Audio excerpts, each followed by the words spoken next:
Blood के बारे में पढ़ने के बाद आज हम इम्यूनिटी के बारे में पढ़ेंगे। Immunity is defined as the capacity of body to resist pathogenic agents। क्या होती है इम्यूनिटी? शरीर की क्षमता है। ये बाहर से अगर कोई भी पैथोजेनिक एजेंट है, कोई भी इस तरह के एजेंट हैं जिनसे बीमारी पैदा हो सकती है, तो उनसे लड़ने की शक्ति, रोग प्रतिरोधक क्षमता या व्याधि क्षमत्व क्या कहा जाता है? Immunity. It is the ability of body to resist the entry of different type of foreign bodies. कोई भी फॉरेन बॉडीज हैं, उनसे शरीर किस प्रकार रक्षा करता है अपने। कोई बैक्टीरिया है, वायरस है, या कोई टॉक्सिक सब्सटेंस है, फॉरेन टिश्यू है, तो वो इम्यून सिस्टम कहा जाता है शरीर को। It includes all part of body that help in recognition and destruction of foreign material. शरीर का प्रत्येक अंग जो उस फॉरेन बॉडी को, उस बैक्टीरिया को पहचानने में मदद करे और उसे ख़त्म करे, डिस्ट्रॉय करे, वो सब इम्यून सिस्टम के ही पार्ट हैं। White blood cell, phagocytes, lymphocytes, bone marrow, lymph node, tonsils, thymus और स्प्लीन, ये इम्यून सिस्टम के पार्ट होते हैं। तो इम्यूनिटी हमारी दो तरीके की होती है। एक होती है इननेट इम्यूनिटी और दूसरी होती है एक्वायर्ड इम्यूनिटी। इननेट जो जन्मजात है, सहज है हमारे पास।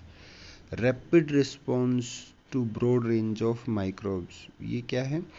रैपिड, तुरंत रिस्पॉन्ड करती है ओके, माइक्रोब्स के लिए। दूसरी होती है एक्वायर्ड इम्यूनिटी। एक्वायर्ड जो अडेप्टिव, जो हमने बाद में ग्रहण की है, ये लिम्फोसाइट्स और एंटीबॉडीज से बनी होती हैं। ठीक है। स्लोअर रिस्पॉन्स होता है, कुछ माइक्रोब्स के लिए ही होती है। दो तरीके से इम्यूनिटी हमारे पास है, इननेट और acquired.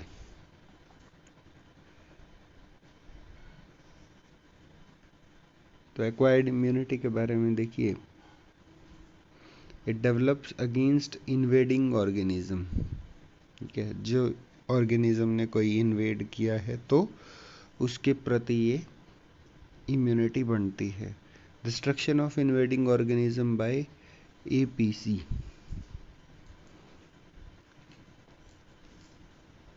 Destruction of invading organism, जो ऑर्गेनिज्म इन्वेड कर रहा है। इन्वेड का मतलब क्या होता है? खाना किसी चीज को। ठीक है, तो वहां से क्या होगा? एंटीजन रिलीज होंगे, एंटीजन एंटीबॉडी रिएक्शन होगा। प्रेजेंटेशन ऑफ एंटीजन, एंटीजन का प्रेजेंटेशन कैसे होगा? दो तरीके से, टी लिम्फोसाइट और बी लिम्फोसाइट। ओके, तो टी लिम्फोसाइट क्या होते हैं? हेल्पर टी सेल्स को एक्टिवेट करते हैं, और बी लिम्फोसाइट्स बी सेल को, प्रॉपर एंटीबॉडीज को जनरेट करते हैं। Activation of cytotoxic T sales. ठीक है, साइटोटॉक्सिक टी सेल्स वहाँ से एक्टिवेट होते हैं। और destruction of invading organism by direct attack. T lymphocyte जो है वो डायरेक्ट अटैक करते हैं, जबकि बी सेल्स क्या करेंगी? प्लाज्मा सेल्स का फॉर्मेशन करती हैं, एंटीबॉडीज का फॉर्मेशन होता है, और इन्वेडिंग ऑर्गेनिज्म को एंटीबॉडीज के माध्यम से ख़त्म किया जाता है। स्वयं बी सेल उसे ख़त्म नहीं करती हैं। इम्यूनेट इम्यूनिटी के बारे में क्या लिखा है? It provides a wide range of defence. ठीक है, इसका जो रक्षा करने का तरीका है वो बहुत वाइड रेंज है। बहुत सारी चीज़ों पर इम्यूनेट इम्यूनिटी ही हमारे शरीर को बचाती है। These defenses are not specific for a type of pathogen। ऐसे ये कोई ऐसा स्पेसिफिक नहीं है। जैसे अगर आप पोलियो के बारे में बात करें कि पोलियो है किसी को, तो जो पोलियो का पैथोजन है उसके लिए हमने पोलियो वैक्सीन ली, तो उसके पर्टिकुलर पोलियो के लिए हमने एंटीबॉडीज पैदा करवाई शरीर से। जबकि इन्नेट इम्यूनिटी में ऐसा नहीं होता है। इन्नेट इम्यूनिटी क्या है, हर प्रकार के वायरस को, बैक्टीरिया को, फंगस को फॉरेन बॉडी ही समझ के उसके खिलाफ अपनी लड़ाई शुरू कर देती है। External defense mechanism, the body's first line of defense against pathogen, usually uses mostly physical and chemical barriers. Okay. तो फर्स्ट लाइन डिफेंस है हमारे शरीर का, हर तरीके से पैथोजेंस के खिलाफ ये काम करती है और फिजिकल और केमिकल बैरियर के जैसे यूज होती है। इन्नेट इम्यूनिटी में आप देखिए स्किन जो है वो भी एक बैरियर का काम करती है। स्वेट, पसीना जो है उसमें केमिकल्स होते हैं, वो भी हमारे लिए इन्नेट इम्यूनिटी का काम करता है। टीयर्स, आंसू जो हैं उनमें लाइसोजाइम होते हैं जो कि एंटीजेंस को ख़त्म करने का काम करते हैं। सलाइवा में भी लाइसोजाइम होते हैं।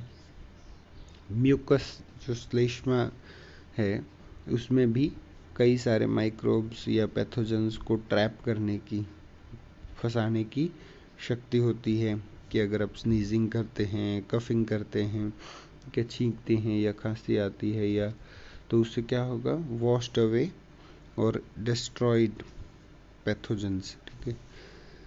और स्टमक में जो HCl है वो भी इन्नेट इम्यूनिटी का ही एक पार्ट रहता है, वो भी केमिकली जो है पैथोजेंस को डिस्ट्रॉय करता है। इंटरनल और cellular and chemical defence, chemical defence या सेलुलर डिफेंस कैसे होगा, सेल के अंदर तो हमने पढ़ा है फैगोसाइट्स होते हैं, ठीक है, जो फैगोसाइटोसिस करते हैं। ठीक है। लाइसोजाइम्स होते हैं सेल के अंदर, सेल का स्ट्रक्चर अगर आपको ध्यान हो तो हमने पढ़ाया था। Invading organisms are ingested and destroyed through phagocytosis. Ingested, उनको खा लिया जाता है। जो भी ऑर्गेनिज्म आते हैं उनको इनगल्फ कर लिया जाता है। वाइट ब्लड सेल्स और leukocytes involve in this process. Okay, तो WBC जो है मेनली वो इस काम को करती है। WBC हमारे सेल, शरीर की सोल्जर सेल है, सैनिक है हमारे शरीर के। फैगोसाइट्स डिस्ट्रॉय करेंगे बैक्टीरिया या कोई भी दूसरे सेल है उनको। तो WBC के अंदर 4 टाइप के ये सेल्स रहते हैं। न्यूट्रोफिल्स हैं, फर्स्ट लाइन डिफेंस या फर्स्ट फैगोसाइट्स वो हैं न्यूट्रोफिल्स होते हैं, सबसे पहले ये काम करते हैं। क्यों करेंगे ये पहले काम, क्योंकि इनकी संख्या सबसे ज़्यादा होती है, 60 से 70% तक ये हमारे शरीर में पाए जाते हैं। Damage cells secrete chemical signals that attract neutrophils. ठीक है, डैमेज सेल्स जो होती हैं, मान लीजिए क्या होगा कि ये आपके पास एक पैथोजन है, ठीक है, उसने आकर के इस सेल को इन्वेड कर लिया है, खा लिया है या ख़त्म कर दिया है। ऐसे ही दूसरी सेल को उसने ख़त्म कर दिया है, तीसरी सेल को ख़त्म कर दिया है। अब ये जो डिस्ट्रॉयड सेल हैं ये स्टिमुलेट करती हैं, ये इनके अंदर से जो सिक्रीशंस होते हैं वो सिक्रीशंस जाकर के WBC को एक्टिवेट करेंगे कि भैया चलिए, ठीक है। तो न्यूट्रोफिल्स तब एक्टिवेट होंगे और आकर के क्या करेंगे, उस बैक्टीरिया को ख़त्म करते हैं या फैगोसाइटोसिस करते हैं। मोनोसाइट्स जो हैं वो लार्ज मैक्रोफेजेस के रूप में आते हैं। मेक 5% ऑफ WBC, हमने देखा था 2 से 5% तक ये हमारे शरीर में रहती हैं। मैक्रोफेज सेल्स कहाँ पाई जाती हैं, लंग्स में, लीवर में, लिम्फ नोड में, किडनी, ब्रेन, स्प्लीन और कनेक्टिव टिश्यूज में। ठीक है। ईओसिनोफिल्स होते हैं जो 1.5% होते हैं WBC का, ये पैरासाइटिक इन्वेडर्स होते हैं। ओके, सॉरी, ये पैरासाइटिक इन्वेडर्स को अटैक करते हैं। दे डिस्चार्ज हाइड्रोलाइटिक एंजाइम, ओके, इयोसिनोफिल्स क्या करते हैं, हाइड्रोलाइटिक एंजाइम को डिस्चार्ज करते हैं और इनके पास लिमिटेड फैगोसाइटिक एक्टिविटी होती है, वो थोड़े उस तक ही काम करते हैं। दूसरा होता है anti microbial proteins. Antimicrobial proteins complement system proteins are regulatory proteins secreted by cells of the immune system। जो हमारे इम्यून सिस्टम की सेल्स हैं उनके द्वारा ये प्रोटीन सिक्रीट किए जाते हैं। Okay, there are about 30 of these serum proteins, लगभग 30 ऐसे प्रोटीन होते हैं। इनको डिफेंस प्रोटीन भी कहते हैं, इंटरफेरोन्स भी कहते हैं। ओके, जैसे इंटरफेरोन्स है तो इंटरफेरोन्स क्या होगा, proteins produced by virus infected cell. Okay, virus infected cell से जो प्रोटीन्स प्रोड्यूस होते, they signal other cell to produce chemical and inhibit virus replication. तो ये इंटरफेरोन्स क्या करते हैं, दूसरे सेल्स को सिग्नल भेजते हैं कि आप जो है वायरस को रेप्लिकेट होने से रोकिए। ये क्या होते हैं, एंटी माइक्रोबियल प्रोटीन्स। तीसरा होता है इन्फ्लामेशन। इन्फ्लामेशन क्या होता है, एक लोकल रिस्पॉन्स है बॉडी का। Inflammation is the local response to body part. ठीक है, अब वो लोकल रिस्पॉन्स किसी फिजिकल इंजरी के लिए, केमिकल इंजरी के लिए या इंटरनल कोई इंजरी है उनके लिए हो सकता है। ठीक है, damage to tissue by physical injury और by infection triggers the inflammatory response. यहाँ से इन्फ्लामेशन शुरू होता है। हमने जब अभी से पहले जो भी टॉपिक पढ़े हैं उनमें जब भी हम अप्लाइड फिजियोलॉजी की बात करते हैं, जैसे हमने जीआई सिस्टम पढ़ा, गैस्ट्रोइंटेस्टाइनल सिस्टम में स्टमक में आया हुआ था गैस्ट्राइटिस, ओके, पैनक्रेटाइटिस। तो हम जब भी बात कर रहे थे कि ये जो आइटिस लगा है इसके पीछे, ये किसका सूचक है, ये इन्फ्लामेशन के बारे में हमें बताता है। ओके, ये जो डेफिनेशन है ये किसके बारे में लिखी है कि स्टमक का इन्फ्लामेशन हुआ है। तो वो इन्फ्लामेशन बेसिकली क्या है कि किसी भी बैक्टीरिया के द्वारा, वायरस के द्वारा या किसी और पैथोजन के द्वारा अगर स्टमक में कोई इन्फेक्शन हुआ है, उसका जो रिस्पॉन्स है वो इन्फ्लामेशन कहा जाएगा। Okay, it is regulated by proteins in the plasma. Okay, तो प्लाज्मा प्रोटीन से ये रेगुलेट होता है and by substances called histamines. Okay, तो हिस्टामिन्स से और इनसे ये सिक्रीट होता है या स्टिमुलेट होता है। एक इन्फ्लामेटरी रिस्पॉन्स है, क्या होगा, blood flow increases bringing phagocytic cells to the infection. This is probably most important element of inflammation.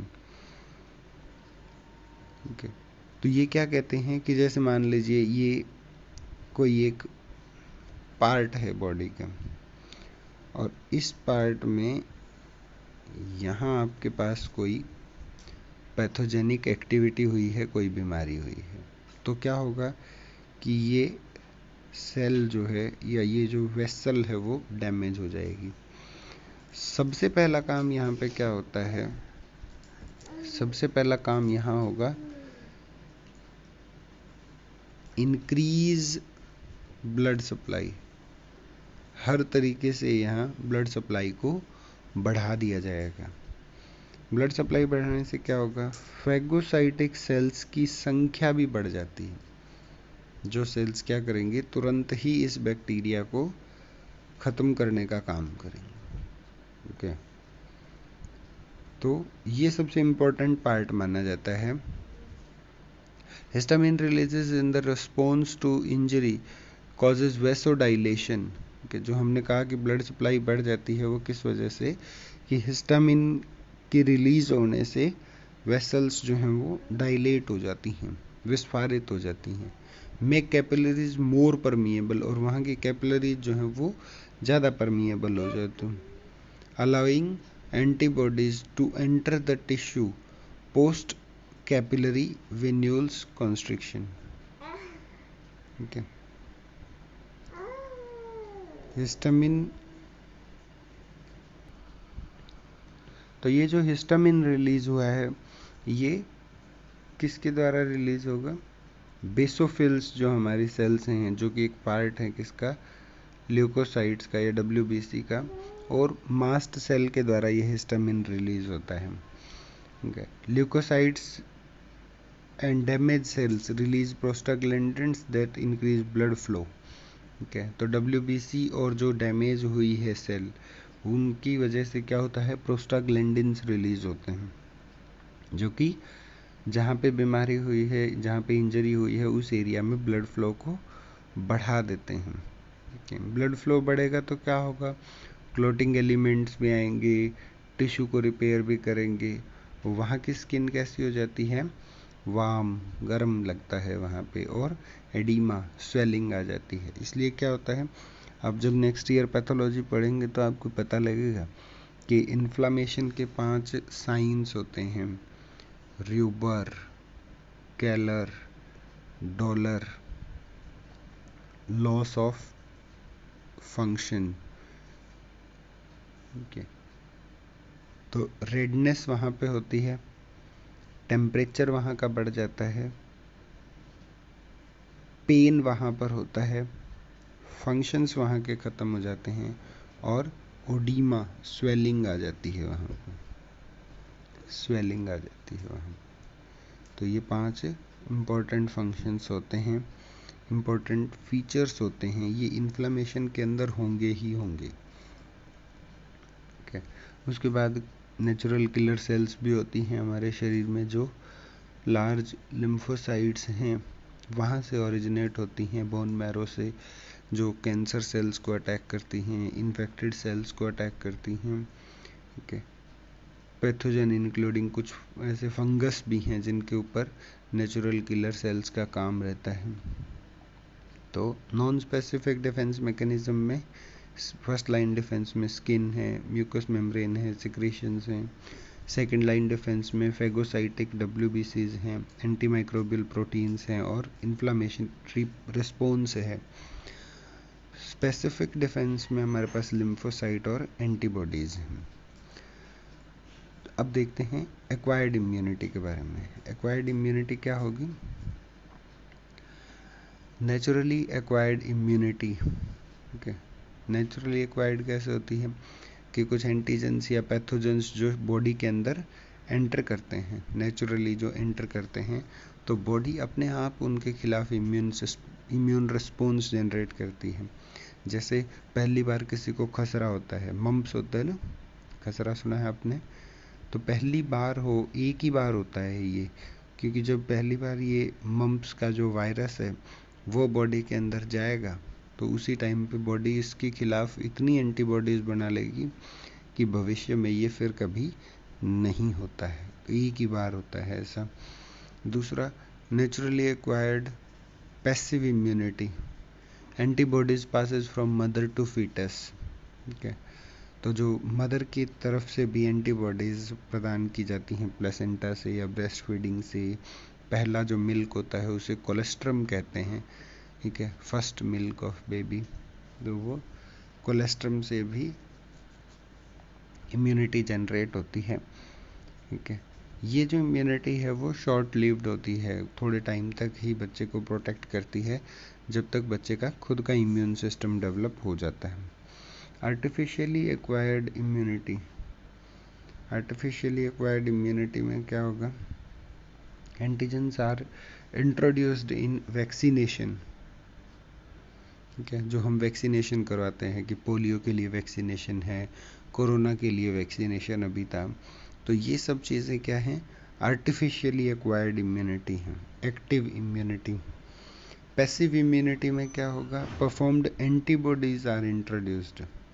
ठीक है, यहाँ पर तो हम क्या करते हैं कि लाइव किसी बैक्टीरिया को या वायरस को या फंगस को, इनको इंट्रोड्यूस करते हैं, उनके खिलाफ एंटीबॉडीज बनवाते हैं. आर्टिफिशियली एक्वायर्ड पैसिव इम्यूनिटी में क्या होगा कि हम एंटीबॉडीज को बॉडी के अंदर छोड़ते हैं एंटीबॉडीज़ को, जैसे स्नेक एंटीवेनम है, ठीक है। तो उनके लिए आर्टिफिशियली एक्वायर्ड पैसिव इम्यूनिटी रहती है। ड्यूअलिटी ऑफ इम्यून सिस्टम के antibody mediated immunity involves production of antibodies against foreign antigen, ठीक है। एंटीबॉडी मीडिएटेड इम्यूनिटी क्या होती है कि जिसमें एंटीबॉडीज पैदा होती हैं किसी फॉरेन एंटीजन के खिलाफ, जो हमारी बी सेल होता है ना, बी लिम्फोसाइट जो प्रोड्यूस करते हैं प्लाज्मा सेल से जो बनती हैं, ठीक है, ब्लड प्लाज्मा, लिम्फ, म्यूकस, इन सब से जो बनती हैं। Defence against bacteria, bacterial toxins circulate freely in the body, ठीक है। तो ये जो बी लिम्फोसाइट्स हैं सारे शरीर में सर्कुलेट करती हैं और जो भी हमारे बैक्टीरिया हैं, टॉक्सिन्स हैं, वायरसेस हैं, उनके खिलाफ डिफेंस मैकेनिज्म जनरेट करती हैं।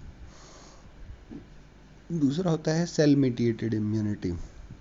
ये टी लिम्फोसाइट से जनरेट होती हैं, हेल्पर टी सेल और साइटोटॉक्सिक टी सेल्स जो हैं वो इनको जनरेट करती हैं। इनसे क्या होता है, it regulates proliferation of other sales of immune system. हमने इनको कहा ना ये हेल्पर सेल्स हैं, तो ये क्या करती हैं, दूसरी सेल्स की एक्टिविटी को एकदम से बढ़ा देती हैं, जैसे बी सेल है, मैक्रोफेजेस है, न्यूट्रोफिल्स हैं, ठीक है। और इनका जो डिफेंस है वो bacteria, virus, fungus, protozoa, helminths, cancer cells, इन सब के खिलाफ होता है। तो ये टी सेल्स के बारे में है। अब देखिए एंटीबॉडीज़ क्या होती हैं। टी सेल्स के बारे में यहाँ और भी लिखा हुआ है कि किस तरह की टी सेल्स होती हैं। हेल्पर टी सेल्स होती हैं, ठीक है, हेल्पर टी सेल्स होती हैं जो इम्यून सिस्टम को कंट्रोल करती हैं। साइटोटॉक्सिक टी सेल्स होती हैं, ये सिर्फ टारगेट सेल को डिस्ट्रॉय करने का काम होता है। Delayed hypersensitivity cell, mostly T helper and few cytotoxic T cells are involve in some allergic reactions, ठीक है, and rejection of transplanted tissue. तो डिलेड हाइपर सेंसिटिविटी में क्या होता है कि जैसे हमें किसी चीज़ के खिलाफ एलर्जी है, तो जैसे गेहूं के खिलाफ अगर किसी को एलर्जी है तो वो गेहूं जब भी खाएगा बंदा, तो उसमें क्या होगा कि ये टी सेल्स ही एक्टिवेट होंगी कि पूरे शरीर पर पैचेस हो जाते हैं, पूरे शरीर पर ईचिंग होती है। तो ये सब चीज़ें क्या है, delayed hypersensitivity, delayed hypersensitivity से होती हैं। अब एंटीबॉडीज़ क्या होती हैं। Antibodies proteins that recognized and bind to a particular antigen with a very high specificity। Antibodies क्या है, एंटीबॉडीज़ सिर्फ एक प्रोटीन होते हैं जो किसी भी एंटीजन के साथ स्ट्रॉन्ग बॉन्ड बनाते हैं, उसको ख़त्म करते हैं, एंटीजन एंटीबॉडी रिएक्शन करते हैं। ये एक रिस्पॉन्स होता है जब कोई भी एंटीजन शरीर में आ जाता है, ठीक है। वन वायरस और माइक्रोब में have several antigenic determined cells, okay. तो कोई भी वायरस है या बैक्टीरिया है या फंगस है, उसके पास बहुत सारी ऐसी डिटरमाइंड सेल्स होती हैं, साइट्स होती हैं, determined sites, okay. Determined sites का मतलब क्या होगा, जैसे वो हमारा शरीर उसको रिकॉग्नाइज करता है, तो बहुत सारे एंगल ऐसे होते हैं जिनसे वो हमारे शरीर को रिकॉग्नाइज कर सकते हो, रिकॉग्नाइज करवा सकते हैं कि ये एक फॉरेन एंटीजन है। तो एंटीबॉडीज़ के टाइप क्या होंगे, एंटीबॉडीज़ 5 टाइप के होते हैं हमारे पास, GMADE। तो हम इसको कैसे याद रखते हैं, गेम होता है ना, game, GAME, game D, game D, ठीक है। तो इस तरीके से एंटीबॉडीज़ को याद रखते हैं। IgG इम्यून एक एंटीबॉडी होती है हमारे शरीर में, ठीक है। तो ये लगभग 80% हमारे शरीर में होती है, ठीक है। कहाँ पे पाई जाती है, ब्लड में, लिम्फ में और इंटेस्टाइन में पाई जाती है। इसकी जो हाफ लाइफ है वो 23 डेज की होती है और ये डायरेक्टली किसी भी माइक्रोब को किल करने का काम करती है। प्लेसेंटल ट्रांसफ़र होता है, बिल्कुल ये प्लेसेंटा से ट्रांसफ़र होती है हमारे शरीर में। और फैगोसाइटोसिस और जो भी एंटीबॉडीज़ के काम है वो तो सब करने ही है। फैगोसाइटोसिस है, टॉक्सिन्स को न्यूट्रलाइज करना है, ठीक है, और बच्चे को, न्यूबॉर्न को दूसरे इन्फेक्शन से बचाना होता है। फिर दूसरा आईजीएम एंटीबॉडी होती है, ठीक है। आईजीएम एंटीबॉडीज़ जो हैं वो 5 से 10% होती हैं। ब्लड, लिम्फ और बी सेल में ये पाई जाती हैं, ठीक है। ये प्लेसेंटा से ट्रांसफ़र नहीं होती। और फर्स्ट एंटीबॉडी जो प्रोड्यूस होती है ये किसी भी इन्फेक्शन के दौरान होती है। Effective against microbes and agglutinating antigen. दूसरा होता है आईजीए। आईजीए एंटीबॉडी जो होती हैं वो 10 से 15% हमारे शरीर में होती हैं टोटल एंटीबॉडीज़ का। इसकी जो हाफ लाइफ है वो 6 दिन की ही होती है और प्लेसेंटा से ये भी ट्रांसफ़र नहीं होती है, ओके। और डायरेक्टली किलिंग नहीं है। डायरेक्टली किलिंग ऑर्गेनिज्म में सिर्फ अभी तक आईजीजी इम्यूनिटी बॉडी होती है।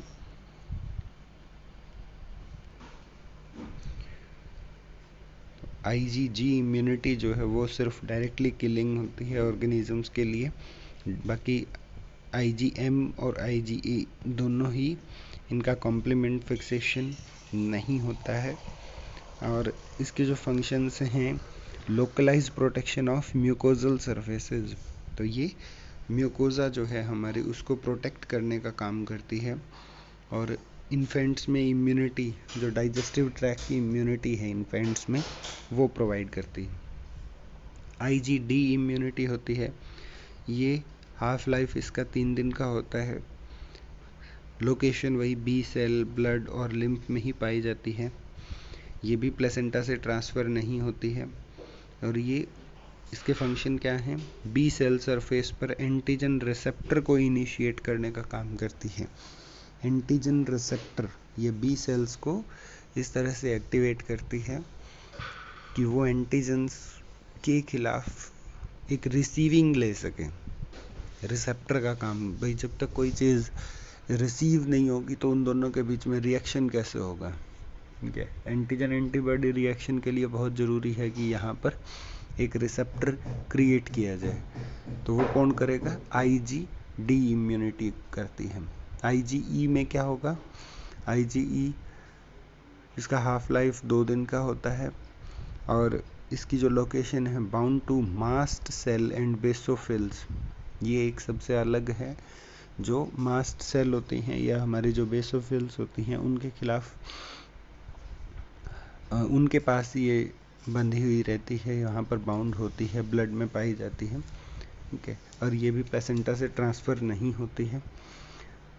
तो इसका जो फंक्शन है, ये एलर्जिक रिएक्शंस प्रोड्यूस करती है हमारी बॉडी में, ठीक है।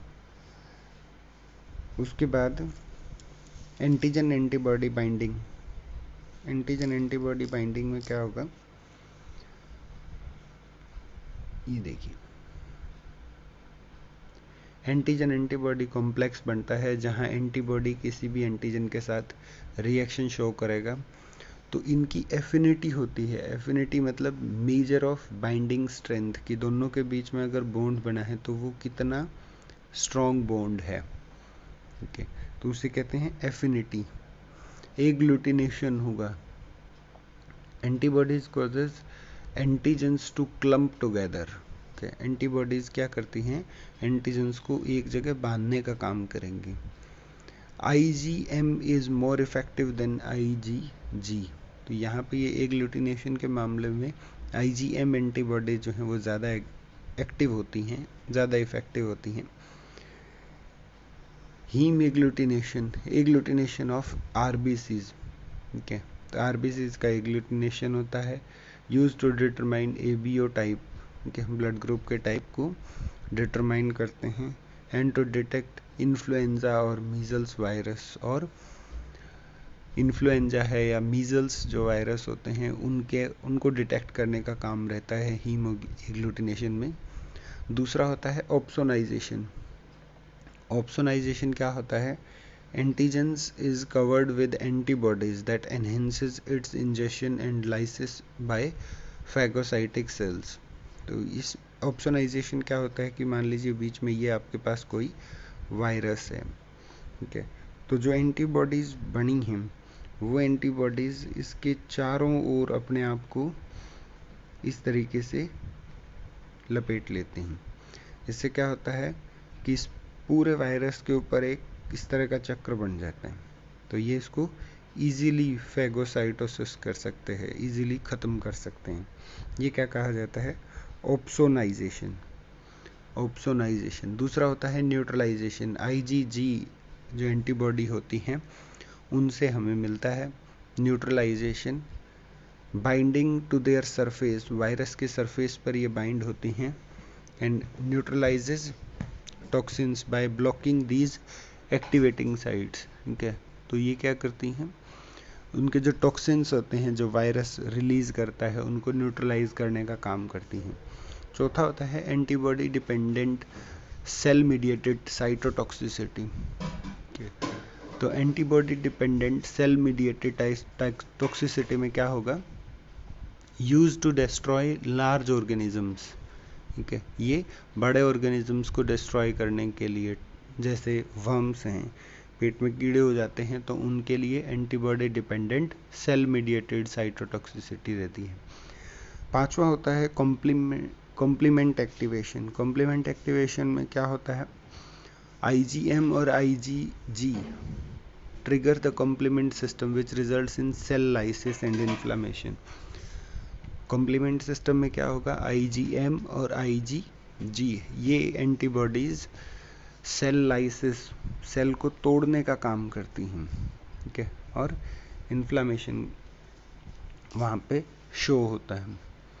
नॉन स्पेसिफिक सेलुलर कंपोनेंट्स में एक्टिवेटेड मैक्रोफेजेस जो स्टिमुलेट करेंगे फैगोसाइटोसिस को। नेचुरल किलर सेल्स क्या करती हैं? डिस्ट्रॉय करती हैं वायरस इन्फेक्टेड और ट्यूमर सेल्स को, कोई स्पेसिफिक नहीं होती हैं, ठीक है। ये नेचुरल किलर सेल्स स्पेसिफिक नहीं होती हैं, इनको किसी एंटीजन के स्टिमुलेशन की ज़रूरत नहीं होती है।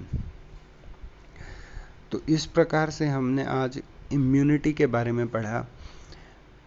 इंडियन आयुर्वेदिक डॉक्टर के हमारे यूट्यूब चैनल पर इम्यूनिटी से संबंधित कोई भी डाउट पूछ सकते हैं। Thank you.